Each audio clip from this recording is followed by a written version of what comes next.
Alrighty, y'all. So, yes, Diddy's sentencing will go down next week. It's October 3rd, which is a Friday. And, people have been waiting to see what is going to happen. So, Diddy's team filed a sentencing packet. And in the packet, they're basically pointing out again that they believe for the two counts of the Mann Act, which are the prostitution charges, that he was convicted of, that they should only hold 6 to 12 months in prison on each count.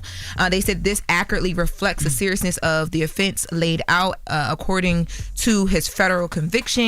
And they mentioned that, with all that being said, he's already done 13 months in the Brooklyn Metropolitan Detention Center, and they point out how horrible the conditions are that he's been living in.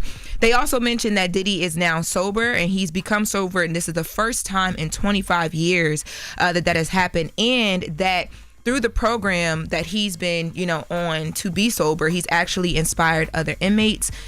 He also says that he has an incident-free record while behind bars. He also says that he realizes how destructive his arrest and conviction have been on his reputation, which have horribly and terribly impacted his business and damaged his family. He also mentions that he has 7 children and an elderly mom who are, all relying on him still to this day for care and support. And because of all this, he's asking that the judge for a 14-month sentence with supervised release, with mandated drug treatment, therapy, and group therapy. That's like another year and some change? Yes. The prosecution wants 5 years, right? Yeah, men. Yes, they want a lot more than what Diddy is asking for, and basically, from the prosecution side, what they've always been saying is that he hasn't faced enough consequences to really feel the impact of what he did, and they feel like he should, because he's basically used to being let off easy because of who he is and how he's been able to navigate things. But in this packet, there are some character letters that were submitted. One of them came from Young Miami. It's signed Caresha Brown Lee. So in this letter, she says, "Dear Your Honor, my name is Caresha Brown Lee. I'm a mother, a daughter, a sister, a hip-hop artist who has spent many years in the public eye. I want to be clear that I cannot speak on or defend anything that may have happened before I met Sean Combs. I do not condone any wrongdoing. I can only speak from my personal experience from the man that I've come to know over the past 4 years." So she talks about in those years how they were in a public relationship. And she says she came to know a completely different person. She says that Diddy motivated her. He believed in her. He helped her grow both professionally and personally. And she says that she's writing this letter because she believes it's important to the court to know the side of Diddy that isn't always seen or spoke about.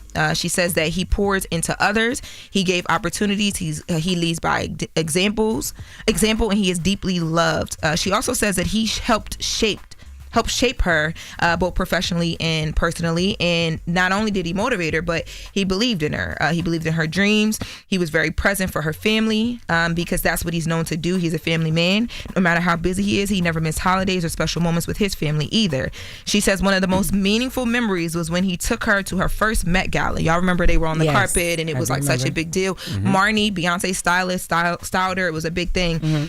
She says that it wasn't just about the event. It was about what it represented. Sean has always made it a priority to open doors for Black people, to make sure we are seen, heard, and valued in spaces where we've historically been excluded. That night reminded me that we belong in every room, at every table, and at every conversation.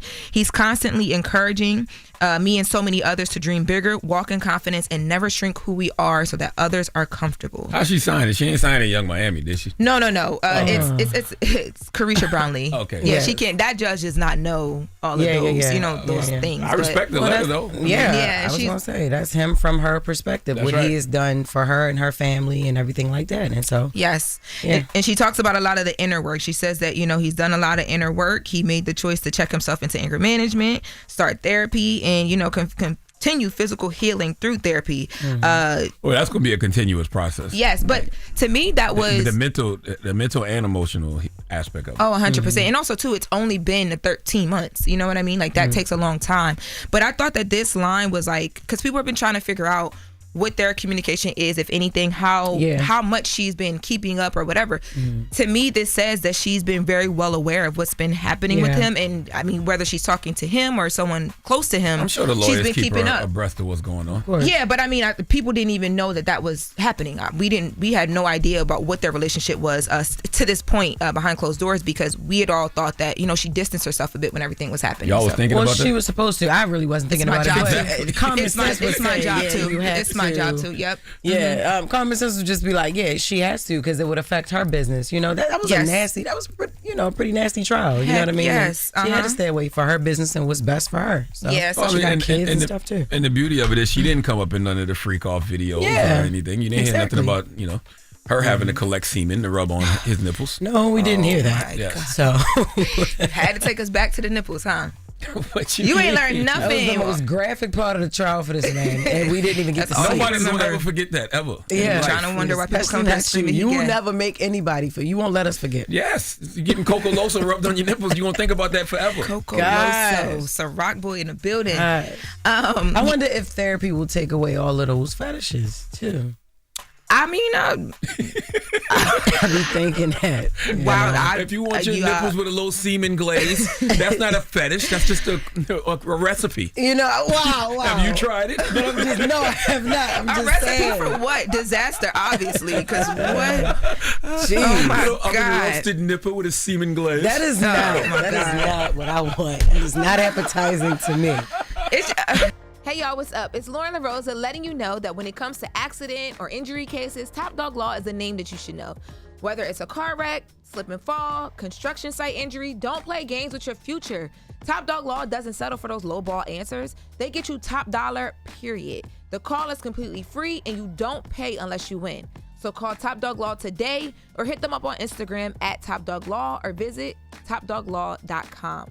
These are real cases. You get real results. Top Dog gets it done. Cardi B, in a crazy segue. Got a few more minutes. So Cardi B, she was up here, Jess, you were on vacation. Yes. Cardi came up here, talked to us a bit about Offset. And when she was up here with us, we talked to her about what their situation and the temperament of her and Offset's relationship is now. She said that it was not the most cordial. We actually have her comments. Let's take a listen when she was here. The way that you started talking about the divorce and Offset and all the things and the way he started, now you guys, it seems like it's a lot more peaceful on both ends. No, it's it's more respectful. not. No, it's not peaceful at all. I was going to ask, did the album help? But no, it's not peaceful, respectful. What is it now? It's not peaceful at all. I can't even talk about it because it's like court thing, but it's like it is not peaceful at all. When you heard his song "Move On," Offset's "Move On," what'd you think? I laughed. Whatever. You let the world think what they want to think. People see it.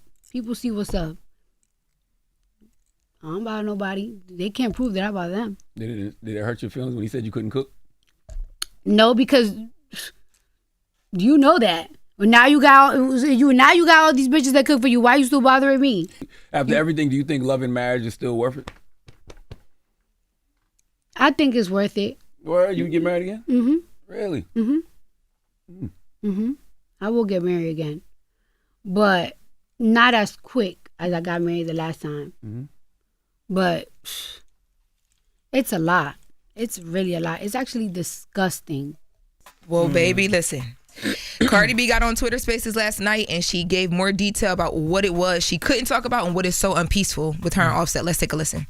Stop saying, oh, but you're still married. No, I'm legally separated. Y'all want to know the tea? The only way I could get out of my marriage if I pay for somebody else's taxes, even though I pay for my own, and give them one of my properties. I'm going to fight for that. This is not no love And like I said, I'm not going to stop living my life because on a contract, I'm practically still married because somebody want to hold me hostage if I don't give them millions of dollars to get out of it. Y'all want me to remarry and stuff, to have another baby and stuff like that?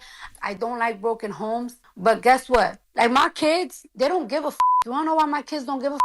I'm separated from their dad. It's been a year and their life have not changed. They wake up at the same time. They have fun at the same time. They do whatever the f*** they want. Mm-hmm. Yeah, now back in May, remember we were having that conversation that there was a updated or amended filing in a divorce that Offset was asking for spousal support. Cardi did talk a bit about, just fighting for her money while she was here. So he won't let her out because he wants millions of dollars and one of her properties. According to Cardi Jesus. B. And so in a divorce, because, I've never been divorced at all, right? But I'm just saying, like, that, I know things can be prolonged and take, long, but it has to be agreed on both ends to end it. Like, she can't just be like, no, that's mine. I mean, she can. That's what she's doing now. She's fighting and saying, no, that's mine, or no, I don't want to give it. But then his side can go back like, no, I want that. Yeah, blah, blah, blah, blah. You can go back and forth. And ultimately, a judge makes a decision. Remember in Simon and Portia, a judge makes a decision ultimately, and then you can try and appeal it. But it's a back and forth of, I deserve this, I deserve that, I deserve that. That's why a lot of people say they don't ever want to have to go through divorce. And divorce is messy because, you just see different sides of people and you go through stuff like this. Yeah. Well. So wishing Cardi and I'm glad wishing she's both excited. of them. She's happy. It's a peace. Well, Am I the Drama is available everywhere you buy music now. Absolutely. Her life has really been the real rollout, which is insane. Yes. Go stream it. When we come back, we got front page news with Mimi Brown, and T.Y. Savage is going to be joining us this hour. It's the world's most dangerous morning show, The Breakfast Club. Hold up. Every day I wake up, wake your ass up. The Breakfast Club. Y'all finished or y'all done?